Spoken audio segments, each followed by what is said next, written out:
your attention, for example, is mediated by unconscious forces. And you know that perfectly well. And this is another Freudian observation. You know, if you're sitting down to study, for example, your conscious intent is to study, but you know perfectly well that all sorts of distraction fantasies are going to enter the theater of your imagination non-stop and annoyingly, and there isn't really a lot you can do about that except maybe wait it out.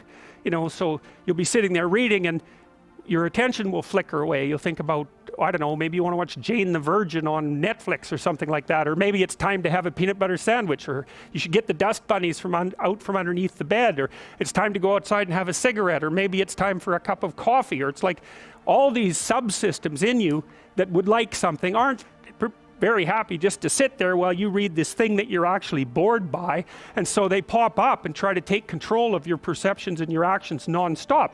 Maybe you think, well, this is a stupid course anyways, why do I have to read this damn paper, and what am I doing in university, and what's the point of life? It's like you can really get going if you're trying to avoid doing your homework, and then you might think, well, what is it in you that's trying to avoid? Because after all, you took the damn course and you told yourself to sit down. Why don't you listen? Well, because you're a mess. That's basically why. You haven't got control over yourself at all. Okay, so there's the memory function of the unconscious, and there's the dissolutive function. That's an interesting one. The unconscious contains habits, once voluntary, now automatized, and dissociated elements of the personality, which may lead a parasitic existence. That's an interesting one. I would relate that more to procedural memory. You know, so what you've done is practice certain habits, whatever they might be, let's call them bad habits, and you like those things to get under control, but you can't. So maybe when you're speaking, for example, you use like and you know, and you say a lot, and you've practiced that, so you're really good at it, and you'd like to stop it, but you don't get to, because you've built that little machine right into your being, right? It's neurologically wired, and it's not under conscious control, and anything you practice becomes that. It becomes part of you, and that's another element of the unconscious, a different part. And then there's a creative part, which is that, well, you know, you're sitting around and maybe you're trying to write something, or maybe you want to produce a piece of art or a piece of music, or maybe you're just laying in bed dreaming and you have all these weird ideas, and especially in dreams, it's like, where do those things come from? And even more strange, one of the things that's really weird about dreams, and almost impossibly weird, is that you're an observer in the dream. It's like a dream is something that happens to you. Well, you're dreaming it, theoretically, so how is it that you can be an observer?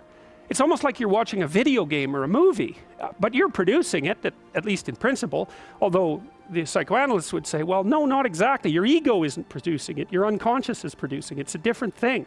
It's a different thing, and of course Jung would say, well, it's deeper than that. The collective unconscious might be producing it. It's, in some sense, it isn't you exactly, or it isn't the you that you think of when you think of you. And that's the ego from the Freudian perspective, the you that you identify with. That's the ego. And outside of that is the unconscious. The id, that's more the place of impulses, and you could think about those as the biological subsystems that can derail your thinking, right? And that govern things like hunger and sex and aggression and your basic instincts is another way of putting it. And it's a reasonable way of thinking about it, because these are subsystems that you share with animals. You share them certainly with mammals, you share most of them with reptiles, you share a lot of them with amphibians, and even going all the way down to crustaceans there's commonality, for example, in the dominance hierarchy circuits. And so these are very, very old things, and the idea that you're in control of them is, well, you're not exactly in control of them. And I would say the less integrated you are, the less you're in control of them, and the more they're in control of you. And that can get really out of hand, you know. You can be, like with people who have obsessive compulsive disorder, for example, which seems to be, I would say, the dissolutive elements in some sense of the unconscious, the way that it's portrayed here.